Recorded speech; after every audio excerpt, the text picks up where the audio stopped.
Next calculation is financial indifference point between 2 and 3. I request you to calculate answer and put your answer in the chat box.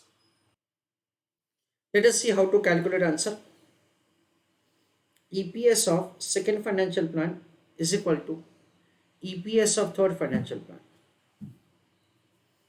EPS of the second financial plan can be calculated like this: EBIT minus interest EBT into 1 minus tax EAT minus preference dividend, that gives earning available to equity shareholders, divided by number of equity shares of second financial plan, is equal to, on the opposite side it is again EBIT minus interest EBT into 1 minus TEAT minus preference dividend divided by number of equity shares of the third financial plan. We assign X variable to the EBIT minus the amount of the interest for the second financial plan is 1,25,000. That is this. Second financial plan has interest into 1 minus income tax rate 0.40 minus 0 divided by 156,250. On the other hand, again X minus interest 0 into 1 minus 0.4 minus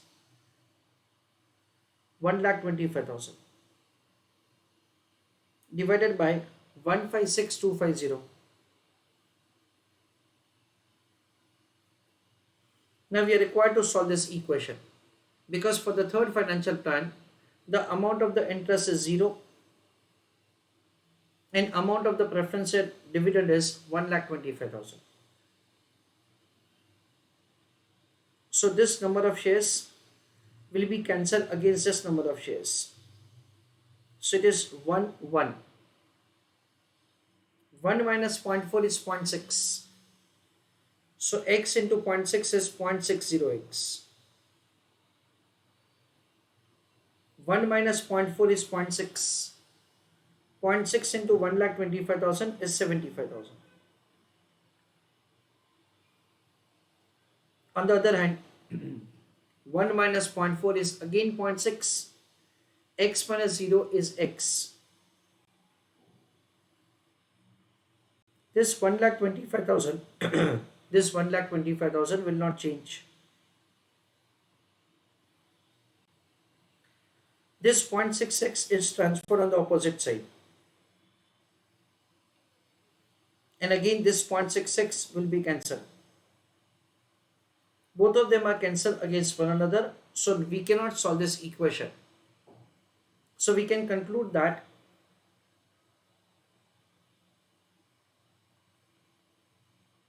there is no indifference point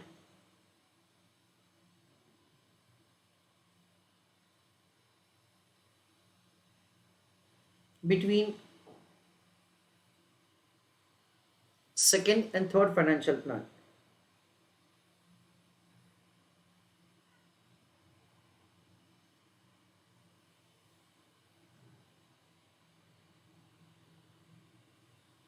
That is what we understand. Now, why there is no indifference point? We are trying to discuss that point. Let's say why there is no indifference point. See, the reason behind that is like this. We can see that say the second financial plan and third financial plan are basically having say certain things common. That is, number of equity shares same. Then we understand that say the debt financing and preferential capital financing amount is same. Coincidentally, the rate of interest and the rate of preference dividend are also same. Now basically, whatever the interest that you pay in case of the debentures is allowable expense from tax point of view. So what happens, let's say you get the tax saving equal to 40%. So basically we understand that the cost of debt financing is equal to rate of interest into 1 minus tax rate, that is 8 percentage into 1 minus 0.4, that comes to 4.8 percentage. In detail also you can make the calculation of answer like this. KD is equal to interest into 1 minus T divided by amount. Amount of the interest is 1,25,000. Income tax rate is 40 percentage.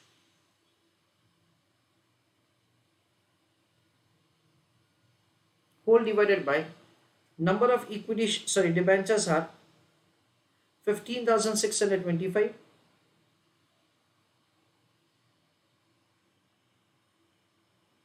Face value is 100. So what will happen, it is 1,25,000 into 0.6, 75,000 divided by 15,62,500 into 100 for getting answer in percentage term. So 75,000 divided by 15,62,500 into 100 for getting answer in percentage term, and it comes to 4.8 percentage. Dear students, what I want to tell you is this, listen carefully. In case of the preference share, the cost is 8%, that you can understand directly because there is no tax saving advantage. So it is 1,25,000, no tax saving advantage, divided by 15,62,500, and it comes to 8 percentage. Keeping all other things same, listen carefully, keeping all other things same, we can observe that cost of debt financing is less than cost of preferential capital financing. That is the reason, so the second financial plan is always better than the third financial plan. At any level of the EBIT, 2 is better than 3. That is the reason, so there is no indifference point between second and third financial plan. These are the EBITs that we have. Let us check. See what kind of conclusion that we have in our mind. 2 is better than 3. We can verify like this.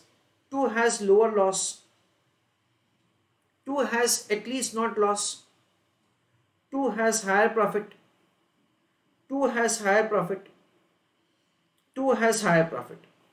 So what do we understand? We understand that say the second financial plan is always able to perform better than the third financial plan.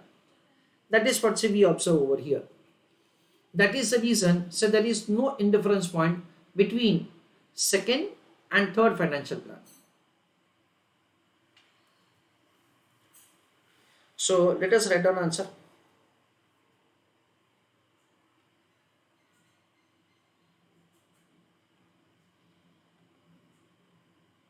Second financial plan and third financial plan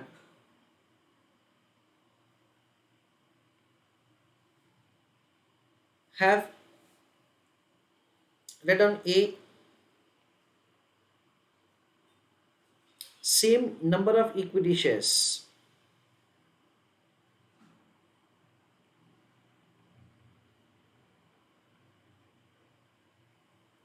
B, same amount of outsiders financing.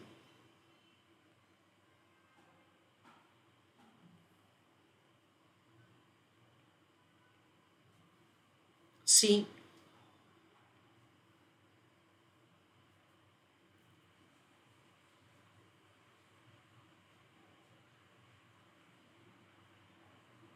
cost of debt is lesser than cost of preference share. Full stop. So we can conclude that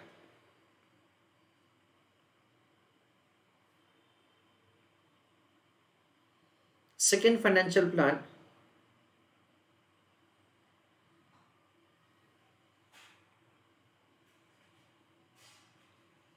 is always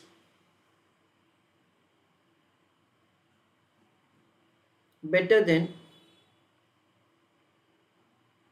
third financial plan.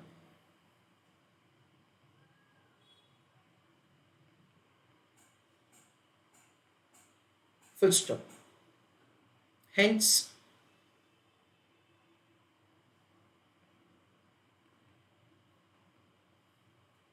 there is no indifference point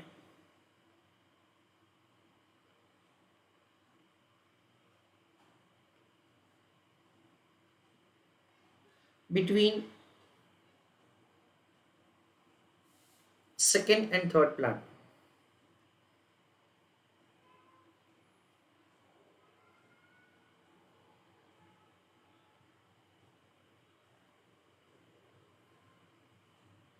That is the way we can draw the conclusion. Next question. Calculate financial break-even point for each of the financial plan.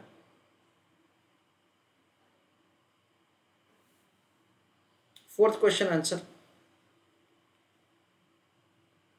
Calculation of financial break-even point.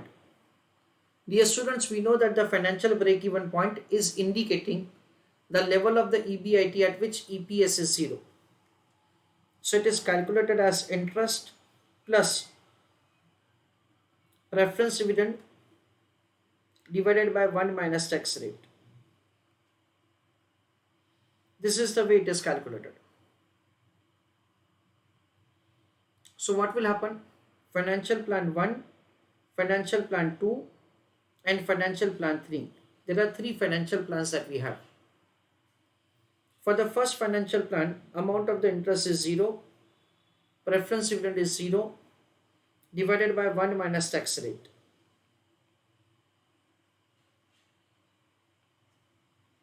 So it is 0 plus 0, the answer is 0. Second financial plan has interest of 1,25,000 plus 0 divided by 1 minus income tax rate. Why? Because there is no preference dividend. So it is 1,25,000. That is the way we can get answer for the second one. And for the third one, it is the amount of the interest is 0 plus 1,25,000 divided by 1 minus 0.4.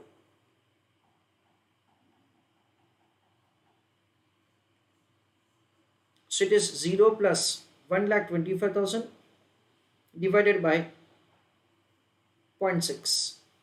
It is 2,08,333. So it is 2,08,333. This is the way we are required to write answer. So the financial break-even point for the first financial plan is 0. For second financial plan, 1,25,000, and for the third one it is 2,08,333. Then the question says that so you are required to draw the diagram.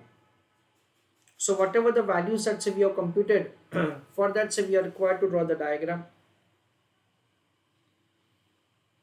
So financial plan 1, 2 and 3. It is financial break-even point. For the first one it is 0.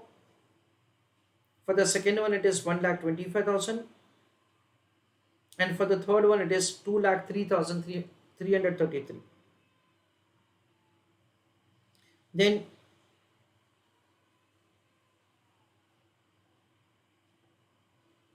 we are having say the financial indifference point.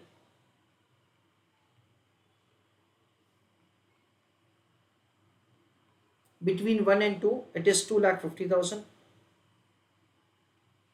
Between 1 and 3, 4,16,667. and between 2 and 3 it is infinite, in a way that the financial indifference point does not exist between 2 and 3.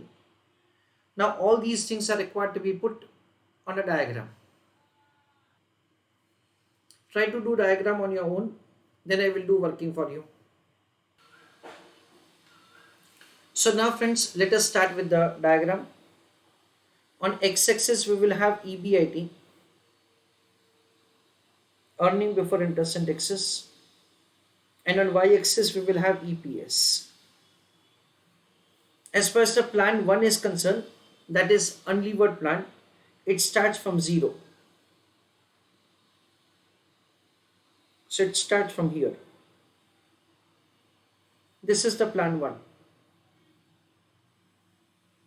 Okay. Now plan 2 starts with 1,25,000. So let us say that this is the starting point of the plan 2, 1,25,000. So it starts from here.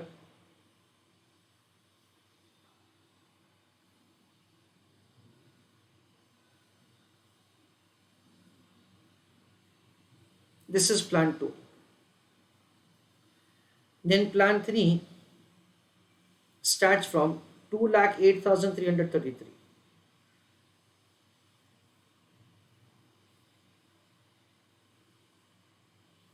So we understand that the plan 3 starts, let us say, from here, and it will go parallel to the plan 2. Why it goes parallel to plan 2? The reason for that is very simple. Plan 2 is always better than plan 3. That is the reason. So over here it goes parallel like this. This is plan 3. And plan 3 starts from 2,08,333. Now the intersection point between plan 1 and 2 is considered to be the financial indifference point. This.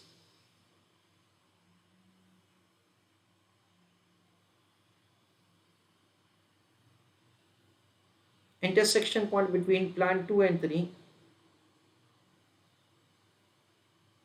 is considered to be the financial indifference point.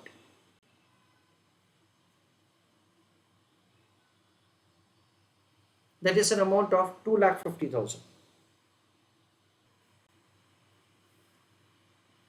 This is 2,50,000.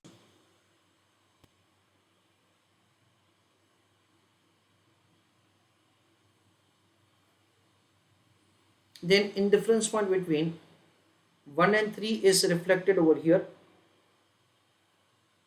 That is 4,16,667.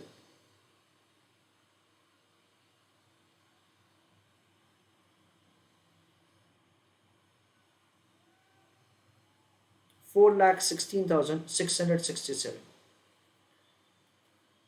That is what we understand. So this is the way we are required to draw the diagram. So let us have summary of the entire answer. In this question we have been provided with the 3 financial plans. The first one is unlevered.